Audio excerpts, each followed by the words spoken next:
Hi, welcome to lecture 2. So basically in lecture 1 we saw how to start with programming, right? But if you remember your lecture from flowcharts, there are a couple of things which we have just not touched, right? So for example, if you remember, we had this decision box which we were using to make decisions, where we were able to say if something is true, go this way, else go this way. We were able to say something like this, right?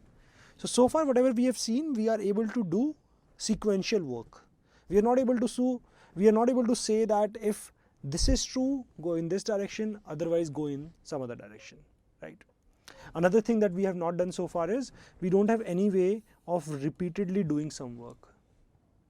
So these are the two main things that we want to do in this chapter, in this lecture.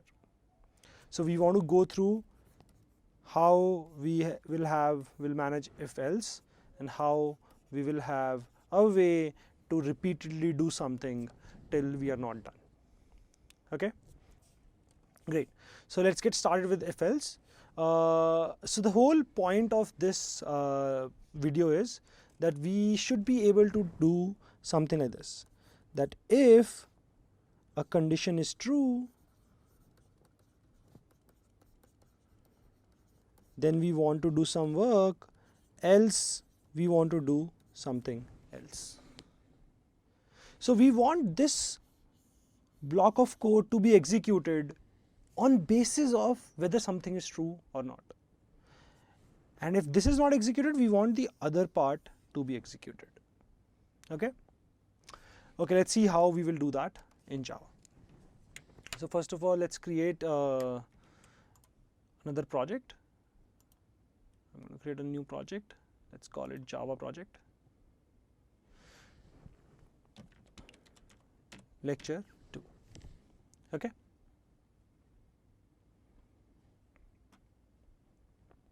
Finish.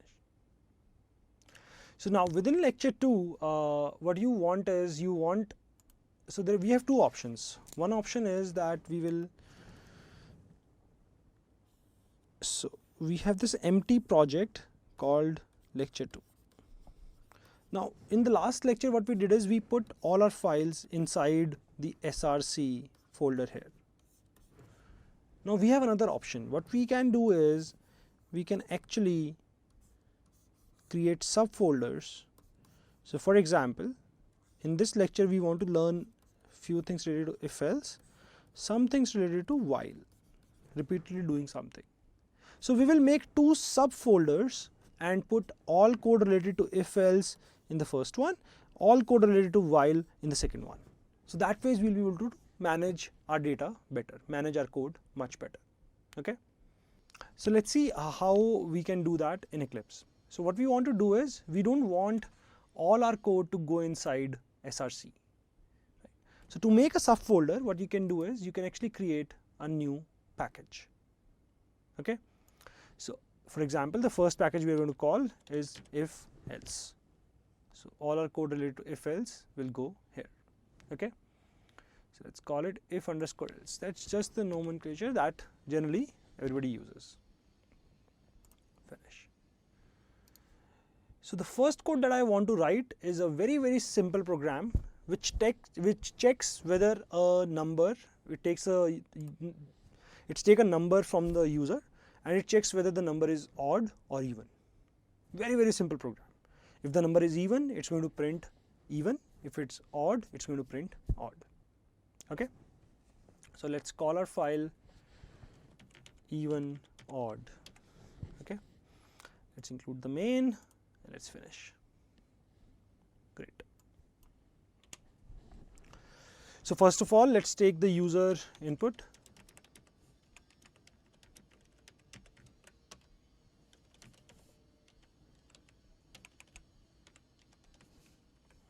User से input ले लेते हैं, ठीक है. सो user से input लेने के बाद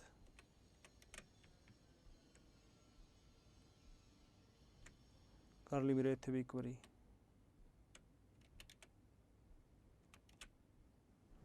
ठीक है. So let's take user input. So user से input लेने के बाद what we can do is, so I just forgot the semicolon, let me just put it there. we will take a number input. Next it. Now what do you want to do? We want that we should be able to do something on basis of whether n is even or odd, right? So what numbers are even? I think those numbers are even which when divided by 2, their remainder is 0, right? So if an even number is divided by 2, the remainder will be 0. How to find remainder? I hope everybody remembers this operator. So we will take n percentage 2, this will give us the remainder, and we want to check whether this is equal to 0 or not. I hope everybody remembers how to check if two numbers are equal or not. So you can do equal, equal. So we want to check whether n percentage 2 equal 0 or not. In case that is true, we just want to print out even, else we want to print out odd. And that's exactly the syntax that we need to use. We just, whatever I just said, हमें exactly same syntax use करना है. ठीक है? So if n percentage 2 equal 0, अगर reminder जो हमने लिया है वो 0 आ रहा है, तो if there is any confusion, what you can do is, एक काम करते हैं. So रिमाइंडर अलग से ले लेते हैं. n percentage 2 रिमाइंडर स्टोर कर लिया. अब मैं रिमाइंडर को चेक कर रहा हूँ कि क्या वो 0 है या नहीं है. अगर वो 0 है, so I'll print out, hey my number is even. Else I'll print out, hey my number is odd. See, so basically these brackets are very important, these curly brackets. So if something is true, then you do all the work within these curly brackets, and if you have an else, then you do all the work between these curly brackets. Okay, so these curly brackets are very important. So that's a very simple program that we have written. If the remainder is 0, the number is even, you can just print it out, else we can print out that it's an odd number. Okay, so this if else actually has multiple different formats that you can use. So for example, let's say I just want to print out, if the number is even, I just want to print out it even. I don't want to print odd. क्या करना है मुझे number मिलेगा, अगर even हुआ तो मैं even print कर दूंगा, वरना मुझे कुछ नहीं करना. So what you can do is, you can actually get rid of this else. You don't need this else. अगर रिमाइंडर 0 है तो इवन प्रिंट कर दो, वरना कुछ मत करो, अदरवाइज हम कुछ भी नहीं करेंगे. ठीक है? So this is when you just have an if, you don't have a else accompanying the if. So पहले जो हमने एग्जांपल देखा था, if था फिर followed by else था. जरूरी नहीं है, we can just have an if and then we don't need to have an else. अच्छा, अगर मैं ये कर दूंगा तो क्या होगा? अब क्या होगा? अगर नंबर इवन हुआ तो इवन तो प्रिंट होगा. जो नीचे वाला पार्ट है, जो मेरा ये वाला कोड है, ये किसी एल्स के अंदर नहीं है, सो ये भी एग्जीक्यूट होगा. सो अगर रिमाइंडर 0 है तो इवन प्रिंट होगा एंड ऑड भी प्रिंट होगा. अगर रिमाइंडर 0 नहीं है तो मैं इफ में नहीं जाऊंगा, तो मैं सिर्फ ऑड प्रिंट कर दूंगा नंबर को. So let's run this, let's see if that what I am saying is exactly how it works. 12 try करें, इसने पहले इवन बोला फिर ऑड बोला. 13 ट्राई करें, it's saying only odd. Because अगर ऑड है तो वो इफ के अंदर नहीं जा रहा, तो वो सिर्फ ऑड प्रिंट करेगा. अगर इवन है तो वो इफ के अंदर जा रहा है और नीचे तो आ ही रहा है उसके बाद, तो हमारा काम दोनों जगह पे हो रहा है. गड़बड़ है ना? अगर इवन ऑड करना है तो सो एक सिंपल सा सोल्यूशन तो यही है कि एल्स लिख लो, जैसे हमने पहले किया था, वो बढ़िया चल रहा था. We have one more option. भाई यहाँ पर जैसे इवन डिसाइड हुआ, हमारा काम खत्म हो गया ना. क्या करना था? नंबर मिलेगा, नंबर चेक करना था इवन है या नहीं. हमने इवन चेक कर लिया, हमारा काम खत्म हो गया. So if you want, you can actually terminate your program here. You can terminate main here, and as soon as main is terminated, काम खत्म हो जाता है. To do so, you can just write return. This is similar to and that we had in flow chart. मैंने return लिख दिया तो मेरा मेन खत्म हो जाएगा वहाँ पे. सो अगर मैं इफ में गया, मैं इवन प्रिंट करूँगा, मैं रिटर्न कर जाऊँगा, मैं नीचे नहीं पहुँचूँगा. अगर मैं इफ में नहीं गया, सो मेरे पास दो ऑप्शन है, या तो इस इफ से मैं सीधा नीचे पहुँच जाऊँगा, so I am not going to return, या फिर इस इफ के बाद मैं इस लाइन पे जाऊँगा, फिर मैं इस लाइन पे जाऊँगा and I will return, I will not come to line number 15. Okay, so this code will also work absolutely fine, because if a number is even, it's going to print even, and it's not going to print odd after that, because it will basically return from here. Try कर लेते हैं. So 12 is even, 13 is odd, exactly what we were expecting. Okay, great. So we actually have one more format of if else. So to look at that, let's create another file. एक और file बनाते हैं. Let's create another file and let's name it largest of 3. So as the name says, क्या करने वाले हैं हम 3 number लेंगे. ठीक है, 3 नंबर लेंगे. जैसे पूरा प्रिंट नहीं करना पड़ता ना system.out.println, ऐसे ही मेन पूरा प्रिंट नहीं करना पड़ता. मेन लिख के कंट्रोल स्पेस दबा दो, वो तुम्हारे लिए कंप्लीट कर देता है. ठीक है, सो मेन लिखा, कंट्रोल स्पेस. मैं एक्चुअली भूल गया था मेन पे क्लिक करना. Okay, so what do we want to do? We want to take 3 numbers input.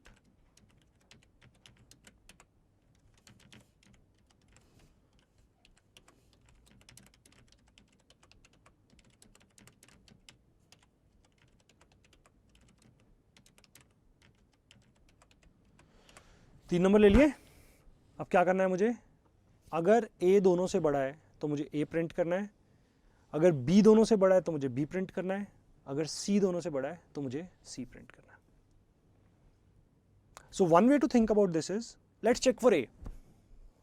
अगर a हुआ दोनों से बड़ा तो हम a को प्रिंट कर देंगे. चलो इतना तो करते हैं पहले. ठीक है, सो इफ क्या करना है मुझे? a दोनों से बड़ा होना चाहिए. सो a b से बड़ा होना चाहिए एंड ए सी से भी बड़ा होना चाहिए. एंड ऑल्सो, अगर ऐसा है तो क्या करूं? ए को प्रिंट कर देता हूं. एक छोटी सी गलती की है मैंने, सिर्फ ग्रेटर नहीं चेक करना चाहिए, greater than equal to check करना चाहिए. Right, so if somebody gives me 10 10 5 तो 10 प्रिंट कर दूं ना, ए को प्रिंट कर दूं ना. So greater than equal to check करना चाहिए. अगर ए सबसे बड़ा है तो मस्त हो गया, हमारा कोड सही चलेगा एकदम. What if a is not the largest? Then we can have an else. So अगर a सबसे बड़ा है तो काम खत्म हो जाएगा ऊपर ही हमारा, बेसिकली हमें और कुछ नहीं करना, वरना else में आ जाएगा. अब क्या करें? else में आया है तो मतलब a तो नहीं है सबसे बड़ा. b के लिए चेक कर लेते हैं. If b greater than equal to c and also b greater than equal to a. मैं इसको ऑप्टिमाइज नहीं कर रहा. I know I don't have to compare with A से तो कंपेयर हो चुका है ऑलरेडी, सिर्फ सी से कंपेयर करके चल जाएगा. बट ठीक है, मैं दोनों के लिए लिख रहा हूँ. तो क्या करूँ?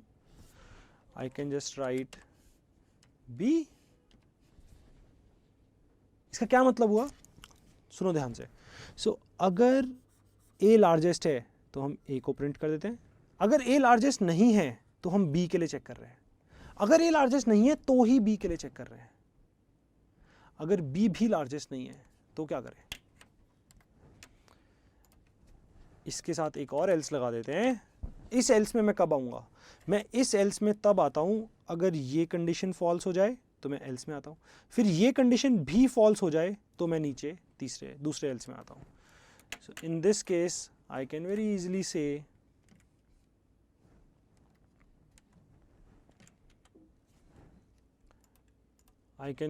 से that C is the largest number. ठीक है, हम बोल सकते हैं C हमारा लार्जेस्ट नंबर है एंड हम इसको रन करके देख लेते हैं. Let's give 10 10 5. 10 is the largest. Let's try 1 2 3. 3 is the largest. So it's working absolutely fine. मस्त चल रहा है एकदम. क्या कर रहे हैं हम? A सबसे बड़ा है, A को प्रिंट कर दो. Else अगर B सबसे बड़ा है तो B को प्रिंट कर दो. एल्स। अब ये जो नीचे एल्स आया ना, ये कैसे पहुंचेंगे हम? पहला वाला इफ भी फॉल्स होना चाहिए, अगला वाला इफ भी फॉल्स होना चाहिए, फिर हम तीसरे में आएंगे। In that case will print C. This is absolutely fine, बिल्कुल कर सकते हैं ऐसे। एक वेरिएशन और है जिसको करके देखते हैं एक बार। हम करना क्या चाहते हैं, इसको एक बार मैं कमेंट आउट कर रहा हूं, ठीक है। हम करना क्या चाहते हैं, हम चाहते हैं कि अगर फर्स्ट कंडीशन ट्रू नहीं हो तो सेकंड कंडीशन चेक हो, अगर सेकंड कंडीशन ट्रू नहीं हो तो थर्ड चीज हो जाए बस अपने आप। So another format that you can use is if a greater than equal to b and also a greater than equal to c, we will do something else, and you can write a if here itself, b greater than equal to c and also b greater than equal to a, we will do something, and you can just have an else along with here itself, along with this. What this means is, what this whole block right now means is, अगर a दोनों से बड़ा है तो if में चले जाओ, यहाँ पे चले जाओ।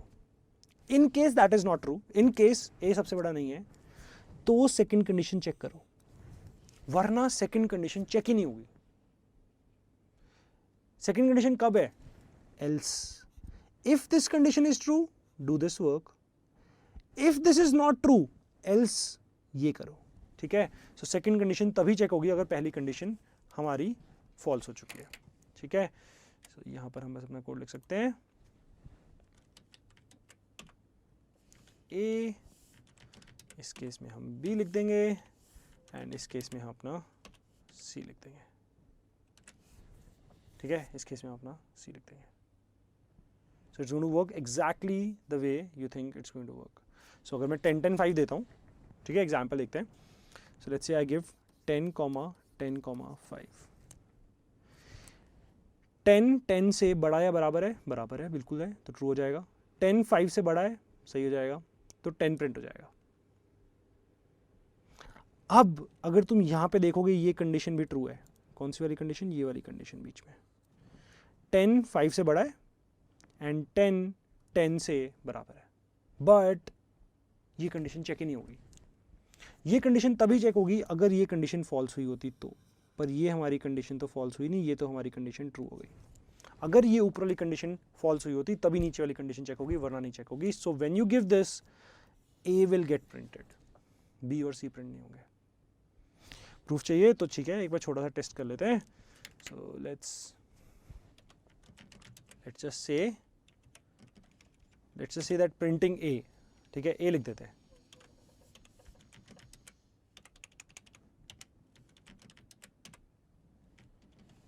यहाँ पे बी प्रिंट कर देते हैं एंड यहाँ पे सी प्रिंट कर देते हैं। So let's give 10 10 5 and we are actually printing A, B पे नहीं प्रिंट कर रहे हैं, ठीक है। So that is another variation of doing the same problem. So हमने 3 तरीके देखे, सिर्फ इफ, एल्स की कोई जरूरत नहीं है, इफ के बाद एल्स आ रहा है, ठीक है, इफ के बाद एल्सिफ आ रहा है, एक और एल्सिफ आ सकता है, एक और एल्सिफ आ सकता है, एक और एल्सिफ आ सकता है, जितने भी एल्सिफ आ सकते हैं, ठीक है। फॉर एग्जाम्पल करके देख लेते हैं एक और। लेट्स से मैं चाहता हूं, ठीक है, चलो एक और छोटा सा एग्जाम्पल देख लेते हैं, just to be sure that we are absolutely clear on what we are trying to do. So let's create a new class, let's call this class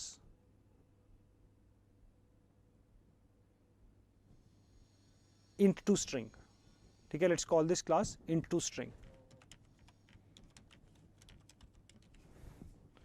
बहुत ही सिंपल प्रोग्राम होगा।